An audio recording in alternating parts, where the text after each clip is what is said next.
Alright guys, welcome to part 24 of Project E55 ASL, and quite a rainy day here in Palm Springs, California, but a pretty good day to work on editing a few videos at least. But anyways, this video is going to be quite an amazing one for a few different reasons. Well, first of all, it was my first time going to Laguna Seca Raceway, which has been my favorite racetrack ever since I was an 8-year-old kid playing this track in Gran Turismo 2.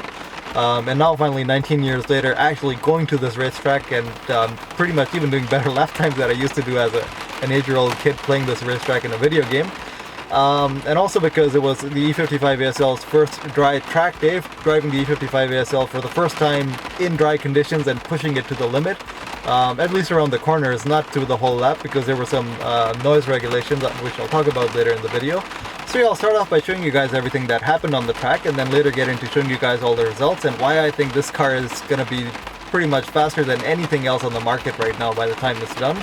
And also talk a bit about future plans about the car, talking about a possible production version of the E55 ASL. But yeah, for now, back to Laguna Seca, and everything else is going to be at the end of the video. When driving to Laguna Seca, the first thing you notice is that it's not located in some weird deserted place like most racetracks are located. It's actually located right next to a city. But you don't even see the racetrack up until you get really close to it because there's this big mountain and you have to drive over it. And right when you drive over the mountain, you see this massive racetrack on the other side with ridiculous elevation changes and blind corners, and that is Laguna Seca.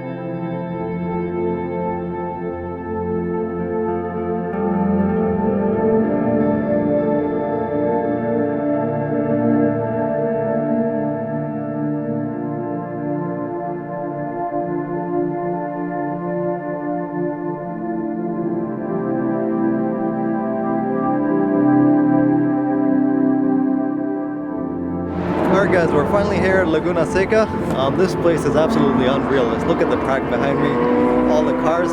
Now there is a noise decibel limit over here above 90 decibels, so that's why there's one straight that I'm not going to be pushing the car too much because obviously with the glass, I think the car might go over the decibel limit. And if you go over the decibel limit 3 times, you're out of the session. But yeah, the plan is to just drive slowly for the first few laps, just learn the car, hope not to break anything and hope not to crash because this is a pretty difficult track. So I got to the track fairly late, so I had to rush straight to the driver's meeting, and then right after the driver's meeting I had a few minutes to offload the car, and then by the time I had it offloaded and everything ready, it was already time for my session, so I had to go pretty much straight on the track after that. And that green tape on the side that says 11 was just the driver's number, because you have to pick a number on your car so that they can recognize your car. I picked 11 just because it was the easiest number to put on the side of the car using tape.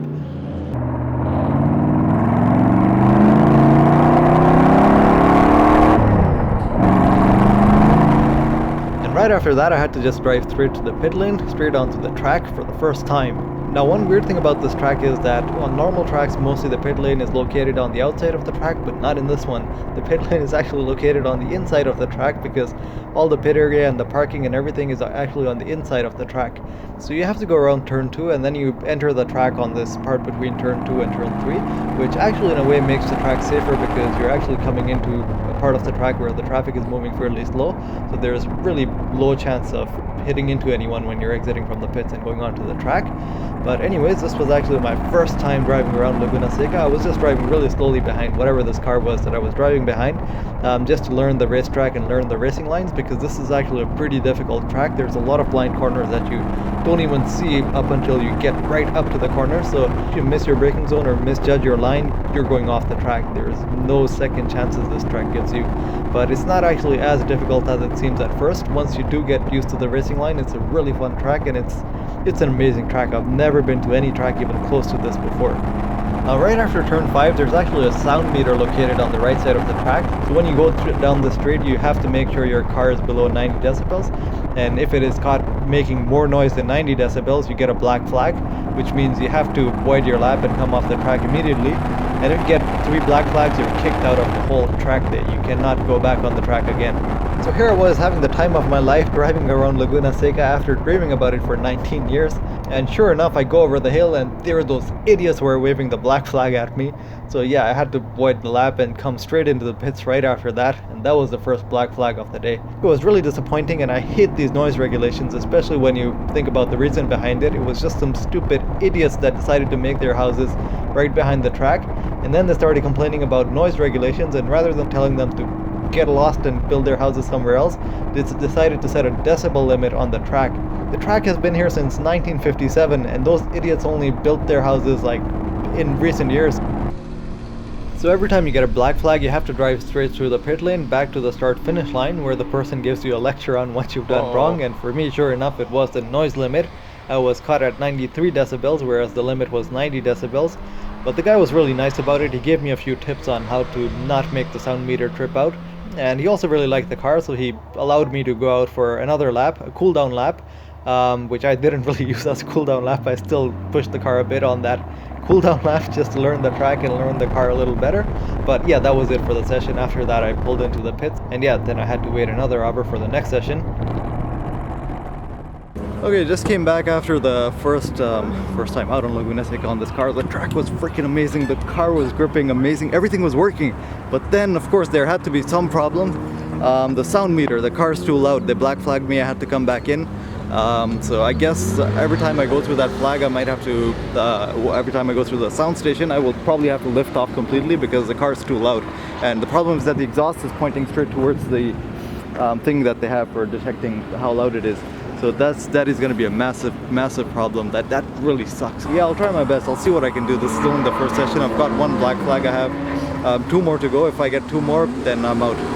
It's the end of the day. So I really don't want to do that. So I'll try to put it in the largest gear possible, maybe 5th gear, and just cruise through that corner. Try to keep the car as quiet as possible. But yeah, I'll give it my best try. I really hope I don't get another black flag because that's really gonna suck. For the second session, I was driving behind this BMW M4. The goal for this session was to try to push the car through the corners just to get the tires up to temperature so that I could see what the suspension and everything was doing, just to make sure that the cambers and the casters at the front and everything was right, and also feel the balance of the car, whether it was oversteering or understeering. Now this BMW driver really wanted me to overtake him, but I did not want to overtake him right now because the next corner, turn 5, the sound meter is located right after that, and I really wanted to make sure I was going really slow through that corner, which is also really dangerous in a way because if someone behind you is coming really fast and he doesn't realize you're driving that slow, he could easily crash into you. So that was really annoying to have to slow right down for that corner. But then again, the car was so fast that even at the end of that corner there would be a good like 10-second gap in front of me, but the car would easily make up those 10 seconds in the next few corners pretty much. So the next time I caught up to the BMW, I did overtake him because I thought there's a few corners left before I get to turn 5 again. That's why I could build a bit of a gap between me and the M4. And now finally I had an empty track in front of me to try to push the car. Now I wasn't pushing the car too much. I wasn't using 3rd gear this whole time because every time I put the car in 3rd gear it would spin the rear wheels like crazy, like it had a lot of power. It's not something impossible to control, but it's just that I was really new to this car, so it's going to take a bit of getting used to.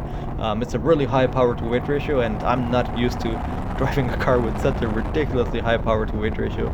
The other thing I felt was through the high-speed corners, the car had a ton of oversteer. It felt like the rear end really wanted to get loose, which is, well, to be expected with the car without half its bodywork. So aerodynamically it wasn't the most stable right now, but that's nothing a rear wing can't fix. But it's just that because of that reason I was trying to keep the speeds low down the straights, so I wasn't shifting into 5th gear, I was just keeping it in 4th gear, and 4th gear redline on this car goes up to like 210 kilometers per hour, because well above that it could have been pretty dangerous spinning out. So after that, while I was slowing down for the 5th corner again, there was this Porsche Cayman on slicks that overtook me, and well, the smart thing about this car, if you look at the back, is that he has what are called Laguna pipes. This is what people do to actually cheat the sound station. They actually put these 2 pipes at the back of their car that point the other way, so all the noise actually goes in that direction. But unfortunately my car didn't have it. One of my exhausts was pointing straight towards the sound meter, which is why I had a massive disadvantage going through the sound meter compared to all these other Porsches and other people that were using these Laguna pipes. So after that, the next few laps I kept driving behind the Porsche Cayman. Every time I would slow down for that sound station thing, there would be a big 10-second gap in front of me, but then I would catch up to him in like 5-6 corners, and then eventually I kept getting better and better, so I would catch up to him earlier on. But after doing like 3 laps, I decided to go back into the pits just to check all the temperatures again, because I thought my brakes were overheating, but they weren't really overheating. Okay, so the second session was freaking amazing. I tried to push the car as much as I could to the corners.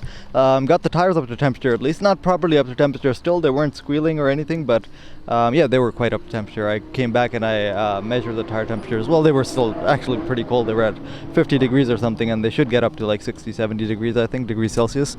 But I came back in the pits because I thought the brakes were overheating. I smelled brakes burning, but I guess I probably smelled someone else's brakes burning, because when I came in and checked the brake temperatures, they were only at 100 degrees, which is nothing for brakes. 300 degrees is what they should be operating at, so that was pretty weird. But anyways, I also measured all the other temperatures, and all the other temperatures were doing fine too. The car is doing fine. I was just lugging the car in fourth gear for this whole session because I still need to get used to the power. It has way too much power to control. The only issues with the car I see right now is that there's way too much front downforce and too little rear downforce. You really feel it in that corner over there. The turn 1, which is on this track, the car, like, that's a really high speed turn. You're coming really fast and there's a crest, you go over that and then you go down. Right over that crest, the front end keeps gripping, but the rear end, it almost seems like it's gonna come off the air. It's really scary. That's why I was lifting off on that turn. It really needs more rear downforce right now. Mechanically, the car's balance seems really good. Like through the slow speed corners, it's almost perfect, like neutral balanced, but it's just the high speed corners through which the back end really wants to get loose. So obviously that's something I will need to deal with when I make more aerodynamic parts for this car. I'll definitely need a really big rear wing, and hopefully that should stabilize things by a lot on this car. Lap time wise, I did 1 minute 50, but that's not really my lap time. That's just the lap time of the car that I was following, the Porsche Boxster or Cayman or whatever it was. I was just lugging the car in fourth gear. Well, even lugging it in fourth gear was perfectly keeping up to the Porsches and everything, so it's not like I need to go through the gears and everything. And that's actually the funny thing. All these other people are like running their cars through the gears, like going through the corners as fast as they can, and this car is just casually keeping up in fourth gear. So in a way, the power definitely makes it easy to drive too. But of course, with a bit more practice, I need to start like pushing the car a bit more. Also talking a bit about suspension setup and the changes that I think I might need to make later. So far the front tire temperatures are doing extremely well. Like the temperatures across the front tire are like even all across, even measuring them like after coming into the pits, and also using the thermal camera, I'm showing the same results. The center of the tire seems to be the hottest right now, and the edges are slightly cooler, but yeah, generally the temperatures are pretty even all across, which is really good. That means that the suspension is working exactly like it should, like it's keeping the tires where they should be. But the only thing is that I need to drop the tire pressures a bit. I think the tire pressures are a bit too high right now. I'm running 25 psi cold right now, so I need to get them lower up. I'll try 20 psi cold next time. I haven't done too much work at the back end right now, but once the front end is figured, once the tire pressures, everything is figured, next I will get to the rear end, also check the temperatures at the back, see how they're doing, and then adjust the camber and stuff accordingly. I think the front end is pretty figured, like it's gripping extremely well, but the rear end still needs a bit of work.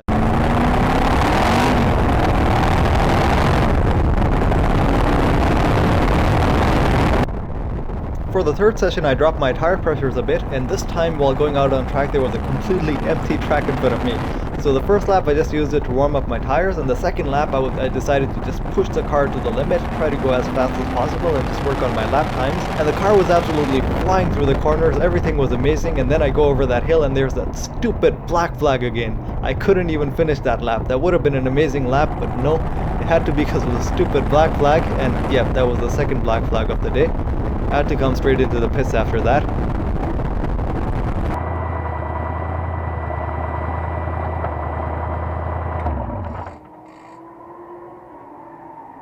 Came back after the third session, and yeah, I got kicked out of this one too because of too much noise. It was an empty open track in front of me, so I just wanted to do like one slightly good lap at least. It wasn't a good lap, I was still like lifting and coasting and going really slow through all the dangerous parts of the track, but still like pushing a little bit more through the corners at least. But no, they still weren't happy with it, even though I lifted quite a bit through that fourth turn. But the car was at 93 decibels, the limit is 90 decibels, so I went over that, got kicked out again. This is really frustrating. The first time I have like everything up to temperature and open track where I can really push the car, really learn how to drive the car, and yeah, I keep getting kicked out because of the noise. Now that means that I only have one more warning left. After this one I'm kicked out and it's the end of the day. So yeah, that's just, I don't even know what to say. This really sucks right now, but After decreasing the tire pressure though, it does seem like the car is gripping better, even though, well, this session I didn't really get the tires completely up to temperature, but still I definitely felt the grip, like the grip level definitely went up, and it's still not, the tire pressure is still not too low, like the tires aren't rolling or anything, but it seems like the tires are working better as I decrease the pressure. Right now I'm at about 23 psi cold. I wanted to go all the way down to 20 psi, but I'm just making small changes at a time just to be safe, really. I really wish I had the opportunity to like not care about the noise levels and any other thing and just like push it to the limit and actually really learn the car, but of course I don't think that's gonna happen today. Sticking to the positive side of things, once everything with the front suspension was figured and the front tire temperatures were looking really good, I moved on to the rear tires. Now initially you can see that the rear tires have a really hot patch on the outside. So that usually means that there's not enough negative camber on the tire, meaning that the outer edge of the tire is doing all the work. So after that I made a few changes to the rear camber, basically added more negative camber and then went back out on track. For the fourth session I completely gave up on lap time because of that black flag thing. I only had one flag left and I decided to just push the car through the corners and not care about pushing the car down the straights at all. And this session was the session where I recorded the best handling results. The car was handling amazing. It was pulling massive G-forces through the corners. I actually recorded G-forces as high as 1.7 G through the corners. And that wasn't even aerodynamic grip, that was purely mechanical grip. Because the car was losing some grip aerodynamically just because of lift at the back. But through the low speed corners it was pulling a full 1.7 Gs. I was stuck behind the Subaru for the session, so I was doing the same thing I did with the Porsche Cayman. Like I would leave a good 10-second gap after turn 5 and then try to catch up to the car, like push through the next few corners just to catch up to him. But by the end the car was gripping so well that I would literally catch up to the Subaru in the matter of 2 corners pretty much. So it was amazing. The handling was at a different level.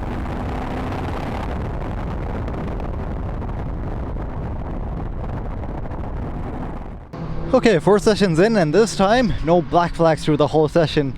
At first I was catching up to that Subaru almost all the way down to that main straight, but then when I got a bit more practice I was actually catching up to him right up until the corkscrew. So still a lot of practice I need in this car. Like right now I'm not putting my foot down completely because it just scares me. Like it's a lot of acceleration. From 4th gear this car accelerates like pretty much what the E55 used to accelerate from 1st gear. It's mental acceleration. Once the turbos kick in, it's hard to describe what it is. You have to be in the car to feel it really, but it just keeps accelerating. There's no stopping it. That's why I freak out and I lift off really early, but I'm sure once I get enough practice in the car, once I learn how to drive it, it's not something that I think I can't learn. It's just a bit of practice, but it's a really quick car. It's a ridiculously quick car. Right now I'm not even pushing it fully. I'm only pushing it through the corners fully, but not through the braking zones and down the straights. But I believe once I start doing that, these lap times will come down massively. For the 5th session, I think we had gone too aggressive with the camber changes. I had put a bit too much negative camber on the rear tires, and now the back end had started losing traction again. So the back end felt quite loose on this one, and also the G-force numbers were lower than what I've found before. So yeah, that definitely means that we had gone too much with the negative camber. It was only like a 0.5 degree change or something, but that really shows how much of a difference that small amount of camber change actually makes in terms of handling. After the 5th session, I'm back in, and well, this time I didn't do too many laps because I think I was running out of fuel. I didn't refuel before this one, so that's why I was low on fuel, but a couple of problems this time though. First thing is that the changes we made to the rear camber, I'm not sure if they were the right changes or not, but I'll go for one more session. I'll heat the tires up properly this time, and then I'll feel how the balance feels, whether the car actually gained rear traction or lost rear traction. Obviously if the cambers, the changes we've made to the rear cambers were right, the car should gain traction at the back, but obviously if they were wrong, then the car will lose traction at the back. But the problem that is, I think I'm really concerned about, is that there is a bit of noise coming from the clutch, and it's getting louder now, and it's intermittent now. It's like it comes and then it goes. So I'm definitely thinking there is a broken piece of clutch inside that bell housing. So it definitely feels like there is a broken piece somewhere in there, that sometimes it rattles around, other times it stops rattling around. So in the 6th session, even after trying to put heat in the tires, it was the same story. The back end was really loose and it was sliding around, so that definitely confirmed the suspicion that I had gone too aggressive with the negative cambers at the rears.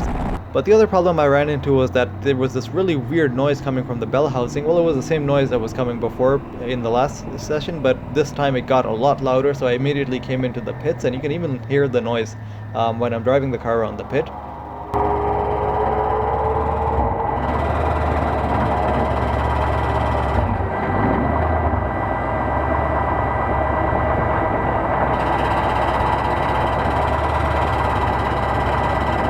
So at first I immediately thought this was a broken clutch or something, because the clutch was the weakest point in this whole drivetrain. The clutch was only rated for 490 torques, so I thought maybe I've broken the clutch or something.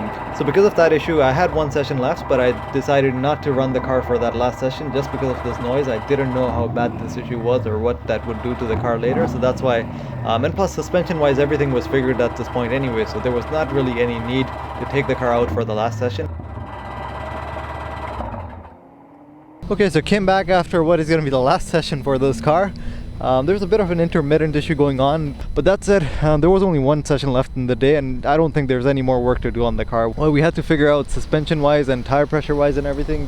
The car is at a really good point now. It's gripping extremely well. So yeah, from this point on, I just have to order the new clutch, take this one apart, and really see what's going on in the bell housing, and then also put the new clutch in. So it's really no extra work, because I did have to do the same amount of work to put the new clutch in anyways. So yeah, that's why it's not really any extra work right now. But if I run the car again and if I end up damaging something on the engine, then it would be a whole lot more work. That's why I think, yeah, I just want to end the track day over here. But it's been an amazing track day. This has been an absolutely amazing track to drive on, and the car has performed extremely well. It grips extremely well, it handles extremely well, and obviously the power is just out of this world. It's a bit too much for me right now, but I'm sure with a bit of practice I'll be able to drive this car properly soon enough. Now, for fixing the clutch issue, which was actually not any issue with the clutch, big thanks to Carvajal Motors. They actually lent me their facility, which actually made this whole repair a lot easier. I actually decided to lift the car and just inspect the whole thing before taking anything apart, and sure enough, the noise was actually not coming from the clutch. There were just a few rivets on the flex plate that had gone loose over time because of the starter repeatedly starting the car, and because there was no torque converter installed and there was no bolts holding this flex plate together. Yeah, that's why the rivets had loosened up and they were actually making that rattling noise. So all I literally had to do was just install some bolts and then torque them properly, and then all this issue was gone completely. After that, I test drove the car, and sure enough, everything was perfectly fine after that.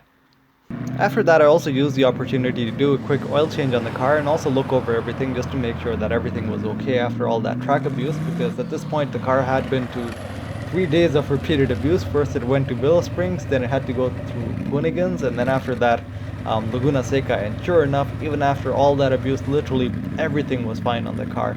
I think this has literally been the most reliable track car I've ever had. Also, just quickly going over some of the results from this track day. So, well, just to tell you guys quickly what you're seeing over here. So this red line over here is the G-forces the car was pulling through the corners, and this green line is the speed.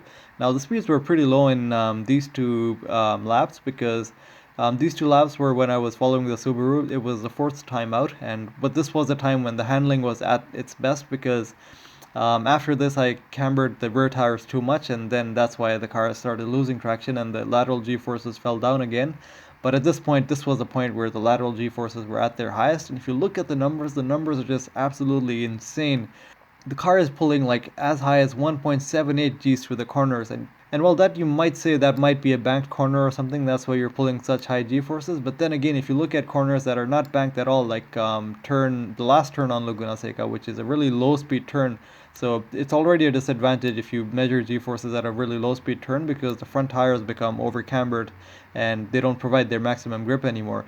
But even looking at this corner, the G-forces are so high over here, it's generating 1.24 Gs of lateral grip on a corner where there's no downforce at all. Like on this corner, the car is going really slow, and even at that point, the car is generating so much grip. This is just purely mechanical grip. So yeah, these numbers coming from street tires that are already like 5 heat cycles old, these are absolutely incredible numbers. So this really shows that the car has some incredible potential. Right now the car is losing G-force on the high-speed corners, but I believe once the aerodynamics are figured, once all the bodywork is complete, and once I add a rear wing on the car, these numbers will pick up massively. Like these numbers will be even higher than what the car is pulling through the low-speed corners, and well, they should be higher. If the car is making downforce, obviously it should be pulling more G-force through the high-speed corners than the low-speed corners. And considering it's already at 1.78, just because of mechanical grip, these numbers will go up massively. They might even go up about quite a bit above 2 Gs actually. So I really think this car will be, well, for sure faster than any supercar out there, but it might even be really close to actual race car lap times, like GT3 car lap times, which is amazing. So I'm really excited to see what this car can do. Obviously, I still have a lot to learn as a driver, but I'm pretty sure I'll get there with enough practice. So yeah, definitely really excited with these results. So that is going to be everything for the track day and the results. But the other thing I wanted to talk about that, well, recently quite a lot of people asked me about it was for a production version of this car. Well, there was a bit of interest even early on in the project, but now when people actually see the car putting down proper numbers on the track and everything, now there's even more of an interest of people wanting to buy it. But yeah, I was always open to the idea of making a production version of this car because it gives me the extra opportunity to develop this car further, because all of a sudden now if the car is being manufactured professionally at a facility, I can go with billet aluminum parts, shapes of the bodywork that are much more aerodynamic because it doesn't need to be made by myself anymore. So I had a company in mind before for manufacturing the steel tube chassis and billet aluminum parts, but now also Carbahol Motors, they really want to make the carbon fiber bodywork for this car, which is going to be amazing, by the way, because these guys are amazing at carbon fiber work. So yeah, with more of these companies coming on board, I think it's a really good idea to take this car to the next level and actually make a production version of it. But the only thing is that I need to finish this car first, get all the figuring out done on this car, get all the aerodynamics figured, and get it to a point where it starts putting down solid lap times. And so yeah, for now I just wanted to say that I haven't forgotten about the idea. I still am looking into it, and for sure I think it's looking really positive that a production version of this car will probably happen by sometime next year. But yeah, that will still have to wait a bit longer. So yeah, that's going to be everything for this video. Thanks a lot for watching, and I'll see you guys really soon in the next one.